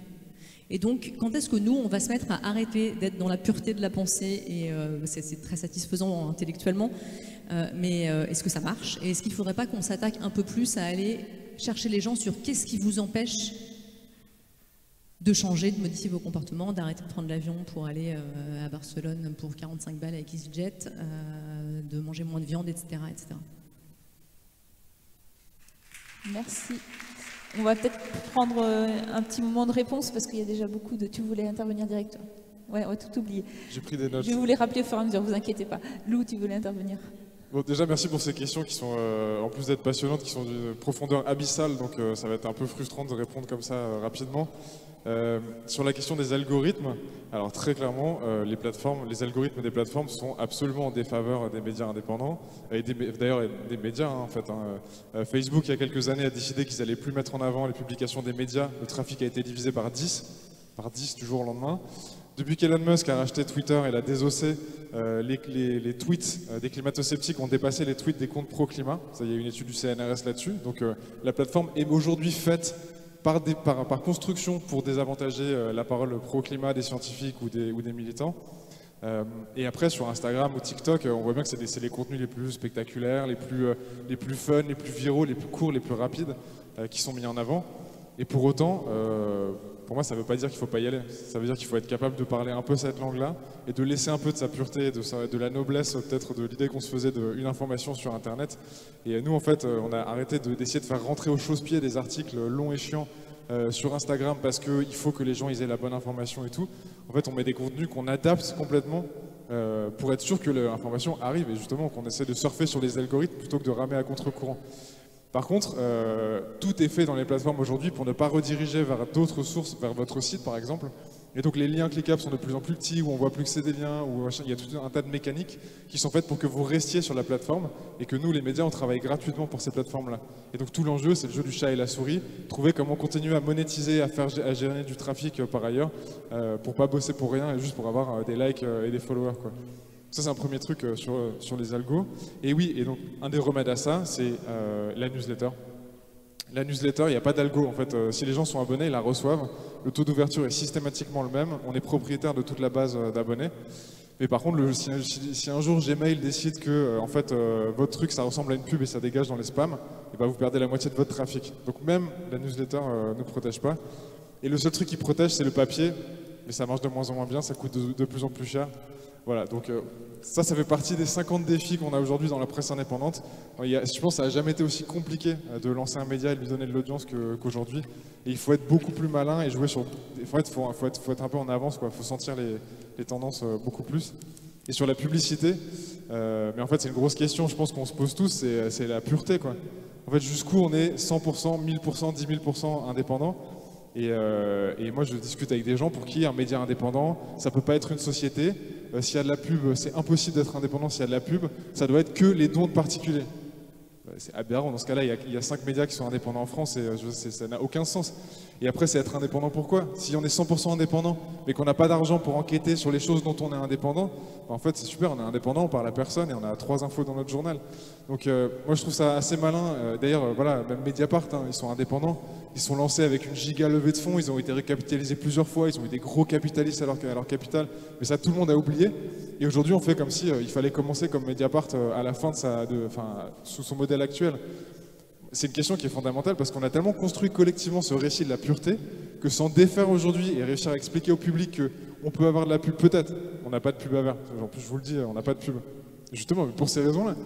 Qu'on peut à la fois avoir de la pub mais être indépendant et il faut quand même nous soutenir en vous abonnant ou en faisant un don tous les mois. En fait, c'est un nouveau récit qu'on va devoir construire parce que en fait, les pas indépendants, eux, ils s'en foutent, ils prennent la thune partout où elle est. Le budget de CNews, c'est le budget, je pense, c'est 3 fois le budget de 100% de la presse indépendante française. Donc, au bout d'un moment, si on a envie d'avoir de l'audience et de porter vraiment, il va falloir qu'on accepte d'être un peu moins pur. Mais voilà. Et après, comment est-ce qu'on définit une pub, ce qui est acceptable ou pas acceptable? Là, c'est hyper compliqué. Si on fait de la pub pour Veja et que demain on découvre qu'en fait ils déforestent au Brésil pour leur truc, bah, ça nous retombe sur la tronche. Donc pour moi il y a tout un nouveau récit de l'indépendance et justement d'avoir des médias qui sont bien capitalisés, qui sont forts économiquement et du coup qui sont puissants en restant indépendants et qu'on décide où on met collectivement le curseur de l'indépendance pour peut-être gagner en 2027, je sais pas. Fabien, tu voulais... Moi, je voulais plutôt réagir sur la place de l'ESS là-dedans, donc si sur les... Oui, par rapport aux réseaux sociaux, là, nous, on est en train de fonder à plusieurs titres aussi, et ça va se faire... on va discuter à la Fête de l'Humanité, là, tout le week-end. C'est le syndicat de la presse, pas pareil. Donc, on essaye de se mettre ensemble et de discuter sur certaines pratiques. Par rapport aux réseaux sociaux, c'est ça aussi, c'est quel budget on met dans les réseaux sociaux. Parce que ça, c'est Meta qui capte aujourd'hui quand même beaucoup. Alors si on met de l'argent, il y a du retour. Il se trouve, nous pour l'instant, on ne met pas d'argent. Et on voit que ça stagne effectivement terriblement. On est carrément invisible. Mais il y a peut-être des moyens. Alors contourner un algorithme, j'y crois pas trop, il faudrait être un ordinateur. Mais on peut peut-être trouver certaines pratiques, je sais pas. Mais tout ça est à discuter. Et j'avais un mot à dire, c'était par rapport à Bolloré, pour en rajouter encore une couche. Si vous allez dans des gares ou des aéroports, tous les relais là, ça appartient à la société de Bolloré. Et ça, c'est aussi très problématique, parce que j'ai vu certaines photos sur des réseaux sociaux. Ce qui est mis en avant, les hors-séries notamment, c'est Franc-Tireur, je ne sais pas si vous avez déjà ouvert Franc-Tireur, ou la revue Furia par exemple. Je ne sais pas si vous avez déjà ouvert la revue Furia, mais il y en a d'autres et c'est mis en avant en fait dans les gares et dans les aéroports et ça c'est quand même, c'est embêtant.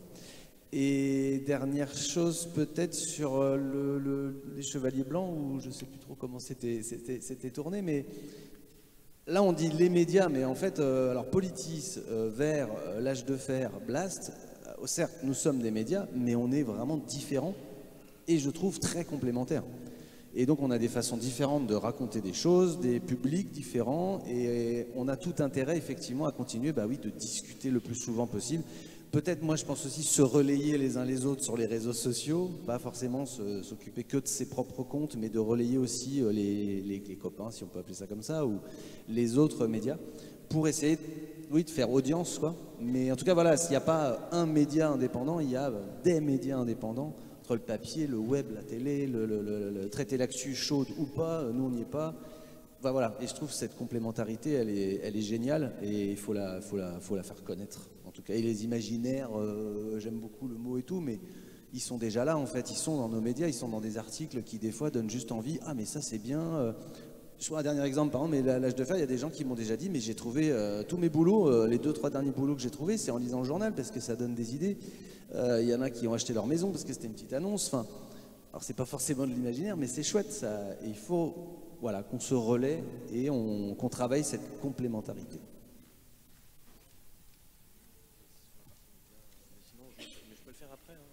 Vous battez pas, il y en aura pour tout le monde. Ouais, alors il y avait plusieurs questions. Chacune d'entre elles d'ailleurs pourrait donner lieu à une conférence à proprement parler sur la publicité, sur les algorithmes, etc. Donc désolé, on va répondre rapidement. Sur les algorithmes, il me semble qu'on s'est rencontrés à Avignon tous les deux. Donc je vais te répondre ce que j'avais répondu à l'époque, mais les gens n'étaient pas là. La problématique des algorithmes, elle est réelle, hein. Évidemment, les algorithmes ne sont pas à notre avantage. Après, je confirme qu'avec des bonnes pratiques et un savoir-faire, on peut ne pas le contourner, mais en tout cas en optimiser les résultats, etc. Maintenant, la problématique, c'est que c'est sur ces réseaux-là qu'il y a la masse du monde, quoi. Il y a plein de gens qui passent le temps à nous dire « Oui, mais Blast, pourquoi vous n'êtes pas sur Mastodon ?» Bon, on est sur Mastodon. Pourquoi vous n'êtes pas sur tel média libre, etc. On est sur Peertube, etc. Mais sur Peertube, on fait 1000 vues. Sur YouTube, on fait 1 million de vues. Enfin, c'est incomparable, quoi. Donc, il y a cette problématique-là pour nous, c'est que pour l'instant, le public, il est sur ces plateformes des GAFAM avec des algorithmes qui nous sont défavorables. Donc, tant qu'ils y seront, si on veut aller chercher des abonnés, toucher le public, mener la bataille culturelle, c'est compliqué de faire sans. Maintenant, on peut aussi effectivement travailler à promouvoir ces réseaux alternatifs, que ce soit votre réseau social avec un algorithme de recommandation différent, des moteurs de recherche avec un algorithme différent, voire des réseaux sociaux comme Mastodon avec des modes de fonctionnement différents. Mais pour l'instant, c'est impossible de ne pas aller sur des réseaux comme YouTube, Twitter, Facebook, Instagram, parce que c'est là qu'est le public, quoi. Par rapport à la problématique de la publicité, alors c'est vrai que historiquement, dans la question des médias, la publicité est quand même structurellement un facteur enfin, quelque chose qui fait qu'on n'est pas indépendant, on dépend des annonceurs. Je ne vais pas citer le média qui un jour a essayé de me recruter, mais en substance m'a expliqué qu'ils avaient des énormes dossiers sur leurs plus gros annonceurs et que l'annonceur le savait et que tant qu'il continuait de l'annoncer, il ne sortirait pas ces dossiers-là. Bon, voilà, c'est pas ma conception du journalisme, quoi. Mais c'est une réalité aujourd'hui. On voit comment des gens comme Bolloré ou comme Bernard Arnault peuvent mettre en difficulté des médias qui reposent sur la publicité avec leur groupe si d'autres médias leur font des articles défavorables, etc. Donc il y a une vraie problématique là-dessus. Nous, c'est vrai que, en tout cas nous à Blast, pour l'instant, on n'a pas de publicité. Y compris sur YouTube, parce que ça nous gênait quand même de se dire qu'après un sujet, une chronique de Paloma sur l'écologie, on allait avoir une pub pour Total. On se disait que c'était pas possible d'avoir cette situation-là, elle est inenvisageable. Maintenant, comme d'autres médias indépendants, comme on a des difficultés financières, on continue de réfléchir à d'autres sources de revenus que uniquement l'abonnement et le don. Et c'est vrai que ce qui est en train de se construire au sein de l'ESS là, et comme média, et nous, les liens qu'on peut avoir avec les licornes depuis quelques années maintenant, etc., à mon avis, vont dans le bon sens de construire des passerelles entre les entreprises de l'ESS et les médias. Parce que pour rebondir sur un peu tout le débat qu'on a en réalité et toutes ces questions-là, les médias, à mes yeux, sont l'acteur numéro 1 fondamental de la capacité à changer la société. C'est pas les politiques, même s'ils y contribuent, c'est pas l'art, même si ça y contribue, c'est les médias en premier lieu qui façonnent les consciences, qui permettent de créer prises de conscience, de faire changer la société.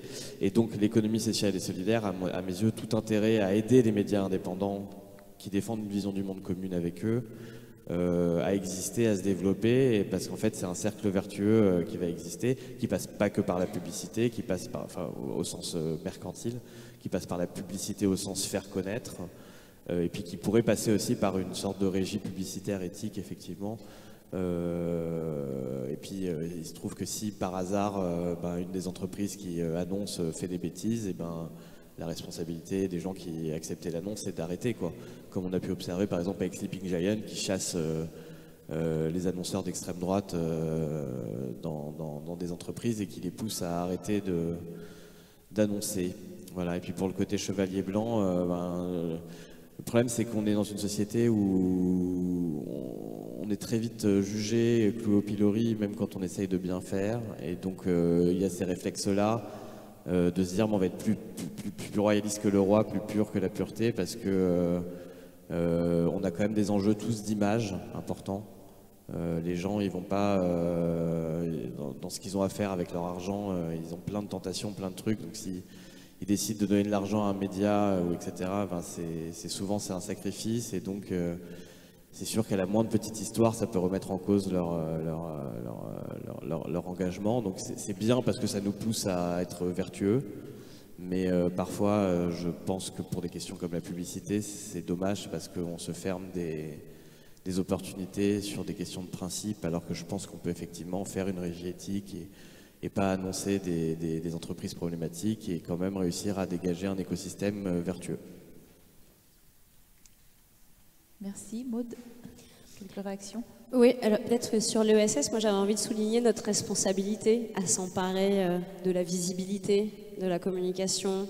Ça fait des décennies finalement que l'ESS, elle n'attend pas que les politiques fassent des choses pour être dans du lobbying, du plaidoyer, des propositions de loi, d'aller voir des députés, etc., etc. Et c'est marrant, sur la visibilité, on attend toujours encore aujourd'hui que les médias fassent la lumière sur qui nous sommes et ce que nous faisons, mais bien sûr qu'on a plus de liens à construire avec des médias indépendants, peut-être que mainstream, mais c'est super des initiatives comme médias et tout ce qui existe avec vous, mais n'attendons pas qu'ils s'intéressent à nous. Faut s'y coller aussi, quoi. Faut y aller sur les réseaux sociaux. À la limite, on se bouche un petit peu le nez, on se pince le nez et on y va, quoi. Mais il y a tellement peu de personnes de l'ESS qui s'emparent des réseaux sociaux, de la communication, qui aujourd'hui est celle du grand public, en fait. Donc, et c'est tout à fait possible que nos sujets soient viraux, intéressent beaucoup de gens, qu'on ait des influenceurs de l'ESS. C'est tout à fait possible, quoi. Il n'y a pas besoin que ce soit des personnes exceptionnelles, extraordinaires, qui fassent des choses incroyables. Nos coulisses sont passionnantes. Tous les gens il y a tellement de portraits de gens extraordinaires à faire, tellement d'espoir à véhiculer, tellement de positivité à renvoyer. Donc ça, c'est le souci, c'est que vraiment on diabolise, quoi, dans notre univers quand même, Internet, les réseaux sociaux, et à juste titre, évidemment. Mais bon, c'est comme ça, quoi. C'est comme ça que les messages passent. Et donc, il faut y aller, il faut aller sur ce terrain-là, notamment dans ce que tu disais, quoi. Voilà, il faut les décrypter, quoi, tous ces influenceurs d'extrême droite, tous ces médias. Et on a forcément des choses à raconter pour contrecarrer tout ça. Mais il faudrait peut-être qu'on se définisse aussi des stratégies, vraiment. Nos entités dans l'ESS, elles doivent investir dans le numérique, elles doivent investir dans la communication, et à la limite, on devrait passer autant de temps à faire qu'à faire savoir. Parce que ça sert à quoi qu'on soit dans 99% du temps à faire? Nous, ce qu'on fait, c'est pas pour gagner un salaire, c'est pour changer le monde. C'est pour prouver qu'une autre économie est possible. Donc si tout notre temps c'est voué à ça, mais que personne ne le sait, ça aura servi à quoi? Donc quelquefois il y a des personnes qui me disent « Ah, c'est super ce que tu fais sur LinkedIn, je me demande bien comment tu trouves tout ce temps ». Ben, je prends 50% de mon temps pour le faire, en fait. Et c'est pas pour autant que je ne suis pas directrice d'une structure avec 60 salariés et voilà. Et j'ai pas de double de journée. C'est des choix. Et il faut qu'on les fasse, ces choix stratégiques d'investissement dans la communication. C'est vital. Ça doit venir de nous aussi, quoi. Merci. Je crois que ces problématiques de faire savoir et pas que faire, on a les mêmes dans les médias parce que nous aussi, on est des producteurs, on produit des articles et on passe beaucoup plus de temps dans nos médias à produire des articles et des contenus qu'à les diffuser. Et on a aussi ces problématiques-là de faire trop d'articles et puis finalement de ne pas prendre le temps d'assurer cette diffusion-là. Donc on a aussi des problématiques similaires, je pense, sur ces questions. Et peut-être juste sur la réglementation, parce que tout à l'heure, donc Béatrice, tu parlais du tabac par exemple, il y a quand même des victoires qui ont été acquises sur la publicité à une époque tout de même, sur le tabac, sur l'alcool, ça va pas assez loin, on est d'accord, mais bon tout de même quoi. On peut gagner de nouvelles victoires sur la publicité, on n'était pas loin avec la loi anti-fast fashion, elle était, elle devait passer au Sénat, bon il faut pas lâcher quoi, faut la remettre au goût du jour. Il y a plein d'autres lois sur lesquelles on peut se mobiliser, ESS et certainement médias indépendants aussi, pour faire que l'ARCOM ne décide pas enfin, mais que ce qu'elle a décidé par rapport à C8 quoi. Donc il y a des décisions comme ça qu'il faut qu'on aille réclamer et des lois qu'on aille réclamer ensemble, je pense. Tout à fait, il y a un gros travail de plaidoyer. D'ailleurs, on a une petite pensée parce que ce matin, ça se tient les conclusions des États généraux de l'information qui ont été lancés il y a 1 an par Emmanuel Macron. Il a voulu réformer le secteur de la presse, donc il a lancé une grande consultation avec des groupes de travail, avec des consultations citoyennes, etc. Les résultats devaient être en juin, puis avec la période politique un peu troublée qu'on a connue, ça a été reporté ce matin. Donc on attend de voir ce qui va ressortir de ces États généraux. Évidemment, on n'en attend pas grand-chose, mais on a un petit peu peur aussi que ça amène de nouvelles dérégulations plutôt que du mieux dans le secteur de la presse. Voilà. Il nous reste 10 minutes. S'il y a encore une ou deux questions, ultimes questions, on peut les prendre. Alors je vois 2 mains se lever, une là-bas, plusieurs mains se lever. Pardon, bonjour, je suis Yann Pierre Leluyer, je suis le fondateur du Gros Studio. C'est la première entreprise coopérative broadcast. Malheureusement pas installée à Paris, mais juste à côté, à Bruxelles, au cœur de l'Europe politique aussi. On a créé cette entreprise qui est puissante, qui a des moyens de production, qui a le plus grand plateau de télévision indépendant à Bruxelles, avec capacité d'accueil du public. Alors on est sur un marché conventionnel, c'est-à-dire qu'on vend des émissions, des talk-shows, on fait des conférences, enfin, on suit des conférences de manière très très conventionnelle, mais notre but, c'est évidemment de tirer de notre activité commerciale classique les moyens d'offrir au secteur de l'ESS, au secteur culturel, les moyens de se faire connaître, de créer de la visibilité avec les mêmes armes que le secteur commercial que l'on décrit ici avec force de détail. Et ma question, et je pense que Maud, dans votre discours, vous portez un petit peu cela, c'est: sommes-nous prêts à aller dans le jardin des opérateurs classiques avec leur technique, enfin le meilleur de leur technique, avec le meilleur de leur professionnalisme, de leur capacité à séduire, à divertir autour des sujets qui sont les leurs, pour ensuite attirer leurs audiences, et j'aime beaucoup l'idée de régie publicitaire également d'annonceurs éthiques, pour attirer leurs audiences sur des formats que nous produirions avec la même ambition, c'est-à-dire une ambition de séduction sur nos propos, sur nos enjeux. On a énormément, vous le rappelez, énormément de succès dans nos entreprises. On agit, on a un poids économique, un poids social, et parfois on a l'impression qu'on est une association de quartier, quoi, tous réunis. Voilà, c'est ma question. Merci beaucoup pour la qualité du panel. Autre question ? Devant, là, peut-être. Merci, bonjour. Maxime Tribolet de la coopérative Télescope. On produit des solutions digitales pour les acteurs de l'ESS et les pouvoirs publics. J'avais une question sur la stratégie, notamment, donc on a parlé de la dépendance aux GAFAM. J'ai l'impression que le socle sur lequel on se trouve est fragile par nature. Ce qui nous pend au nez, c'est potentiellement une éventuelle censure à partir du moment où on décidera que les messages écologistes sont trop radicaux. Enfin, la vague de criminalisation en cours est terrible. Comment se défendre? Et le deuxième volet de ma question, c'était sur la vague à venir, avec notamment l'IA qui va permettre de générer du contenu au kilo, et donc de nous étouffer encore davantage sur les plateformes sur lesquelles on est actif. De toute façon, les messages complexes sont hors format pour les réseaux sociaux.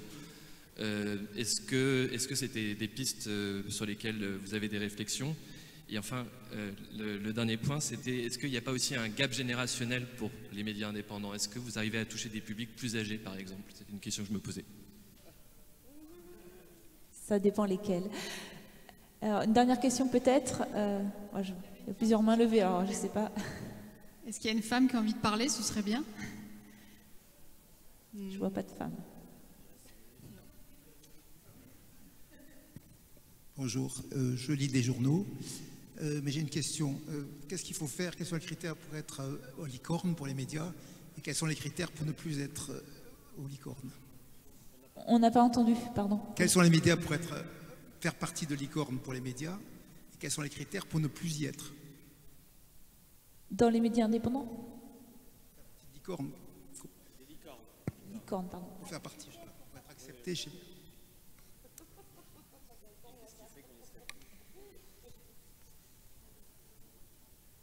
Alors, il nous reste 5 minutes. Je vous propose 1 minute par intervenant sur ces questions.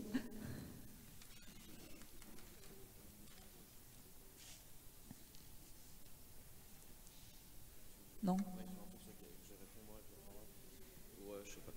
Bon, en attendant qu'ils réfléchissent à leur réponse, donc je ne suis pas sûr d'avoir bien compris, mais la question des messages complexes sur les réseaux sociaux et la question de la jeunesse, donc moi je parle pour nous, mais je pense que c'est un peu, pour Marc Vert, ça doit être légèrement différent.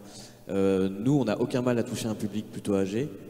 Globalement, les médias indépendants sont financés par des gens entre 40 et 60 ans, profs, ce genre de choses, quoi. Donc ça, c'est la base un peu de nos financeurs, de manière globale. Donc voilà. Après, nous, par exemple, on a réussi à développer une audience plus hétérogène, où certes, je crois que c'est des 35, 45, c'est un peu plus que les autres, mais globalement, on est à 10-15% sur toutes les tranches d'âge, sauf en dessous de 18 ans, où là, on est encore très mauvais, par exemple à Blast, où on va essayer de progresser cette année. Parce que ça me semble important. Et après, pour la question des messages complexes, je ne suis pas sûr d'avoir bien compris ce que vous vouliez dire, mais nous, par exemple, on fait des émissions qui durent 1h30, on a des formats longs. Au début, tout le monde disait c'est pas possible de faire des formats longs. Même moi, qui viens du milieu du community management, de base, j'étais là aux journalistes, non mais plus de 30 minutes, c'est hors de question, machin. Bon, maintenant, avec Pacom, on fait des trucs d'1h30, et ça marche très bien, et les gens sont ravis. Donc j'ai l'impression qu'on se fait parfois une idée des réseaux et effectivement c'est comme toujours, si tout le monde fait que des trucs courts de 30 secondes, shoot d'adrénaline, les gens ils consomment ça, mais j'ai tendance à croire que quand on leur propose autre chose, ils peuvent y voir un attrait, ça peut marcher quand même, quoi, voilà, et de pas trop subir cette espèce de dictat de faut que ce soit court, faut que ce soit pas compliqué, faut que ce soit pas polémique, ou alors faut que ça fasse peur, etc. Et juste, j'avais oublié tout à l'heure de dire, pour rebondir sur ce que disait Louis, il y a les newsletters, il y a les applications aussi. Nous, pour l'algorithme, on a lancé une application, les gens qui ont reçu l'application, ils reçoivent un push de l'application, ils ne dépendent pas des algorithmes des réseaux sociaux. Et par exemple, si demain les réseaux nous censurent sur YouTube, on a l'application qui dépend de Peertube pour le fait de regarder nos contenus, qui permet malgré tout d'être indépendant de ce type de censure, même si on aura le problème de... on n'est plus sur une plateforme massive où il y a beaucoup de monde à toucher, mais en tout cas, on pourra continuer à émettre, à publier et à proposer au public qui nous suit, qui a téléchargé l'appli, nos contenus. Voilà. Oui, alors effectivement sur le gap générationnel, nous nos publics ils ont entre 20 et 45 ans en gros. Donc, je ne sais pas où ça nous situe par rapport à un prétendu gap générationnel. On n'a pas assez de profs de 50 ans qui donnent de l'argent, donc si vous en connaissez ou si vous en êtes un vous-même, n'hésitez pas à rejoindre notre club. Mais non, et par contre, moi je voulais répondre à la question sur l'IA. Bon bah voilà, ça c'est vraiment le truc qui nous met tous au supplice parce que c'est hyper... Enfin, je pense que personne aujourd'hui ne sait exactement quel est le potentiel de l'IA. On voit qu'en termes économiques, on est peut-être déjà en train de constater que c'est une bulle et que ça va se casser la gueule parce que tout le monde a mis des centaines de millions d'euros comme si c'était vraiment la panacée, et le gouvernement qui soutenait un peu les trucs sur le climat a tout balancé et a commencé à arroser tous les projets sur l'IA. Ce qu'on sait, c'est qu'il y a beaucoup de gros médias, Le Monde et d'autres, qui ont déjà commandé des missions auprès de spécialistes de l'IA, voire qui ont monté des équipes en interne, voire qui ont commencé à s'en servir pour tout un tas de tâches un peu répétitives et automatiques.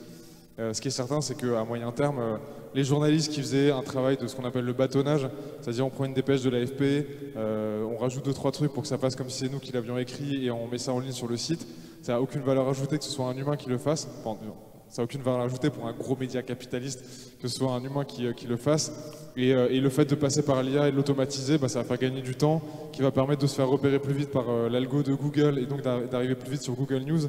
Donc on a un système qui est de plus en plus automatisé et donc qui est de plus en plus inaccessible pour un média indépendant. Parce que, voilà, si aujourd'hui on a envie de concurrencer Le Monde ou France Info en termes d'audience, il faudrait qu'on arrive à avoir des articles qui sortent à l'échelle de la demi-minute une fois que la dépêche AFP a été publiée, et c'est parfaitement impossible. Donc en fait, chaque nouvelle innovation technologique, elle complique l'accès, en fait, elle accentue les écarts qu'il y a entre les gros médias et les médias indépendants.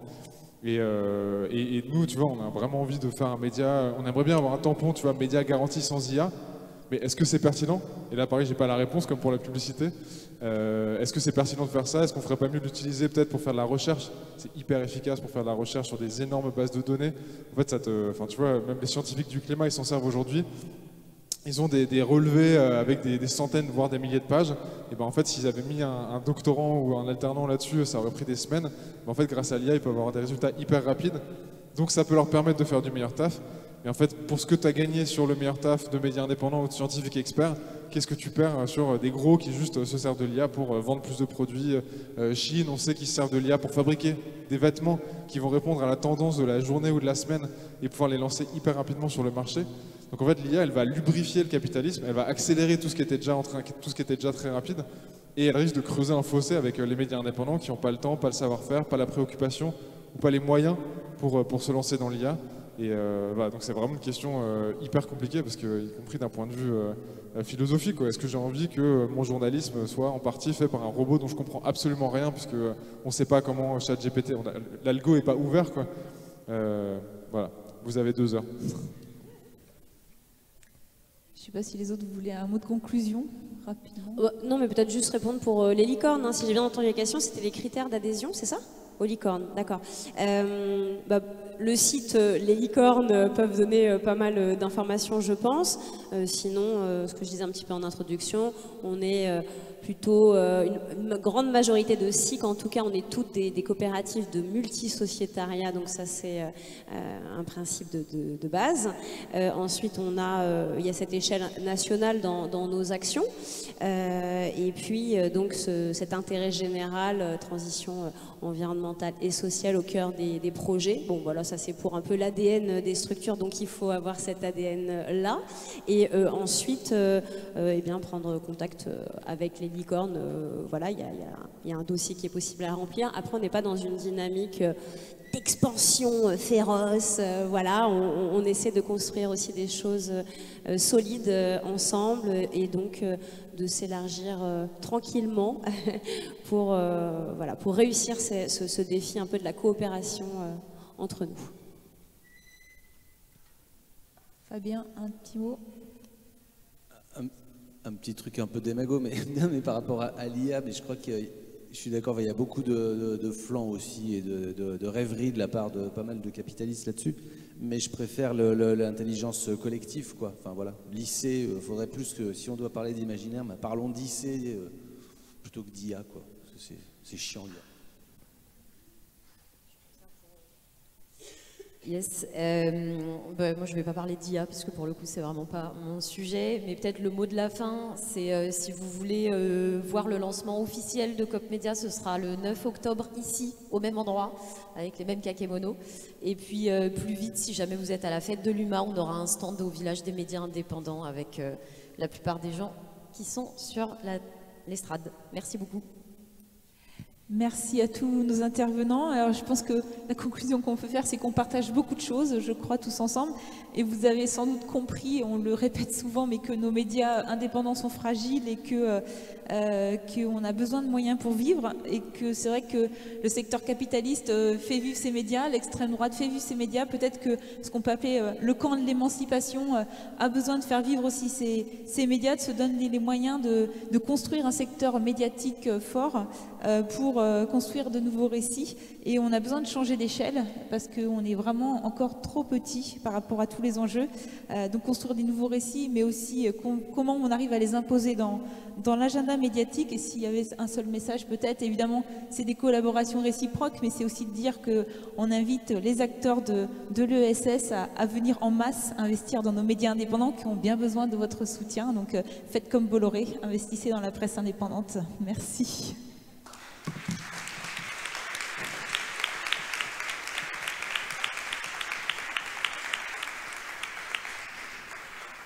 Merci à nos intervenants, merci à vous, merci aux licornes de nous avoir invités, merci à Robin et Lucie qui ont préparé cette table ronde et bon appétit à tous.